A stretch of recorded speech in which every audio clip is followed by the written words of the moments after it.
Ito, real talk tayo. Alam ko marami makaka-relate, lalo na sa mga mag-jowa or mag-partners yan. Ito ang pag-uusapan natin ngayon is yung pag-inom or pagpapaalam mo sa iyong partner or sa iyong jowa.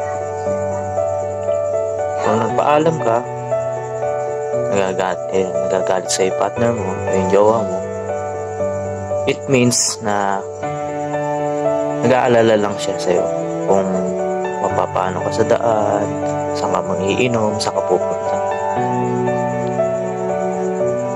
Huwag kayo magalit sa kanya. Huwag niyo siyang awayin sa pangyayaring yun. Kasi nagmamahal lang siya talaga. Minamahal ka lang niya, kaya pinag-iingatan ka.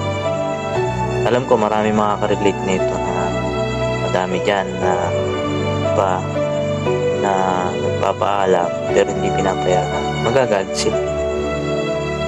Tapos mapupunta sa tipong pag-aaway at hiwalayan dahil lang sa alak. Kaya sa lahat dyan ng mga mag-partners yan, lalong-lalo na tayo mga boys,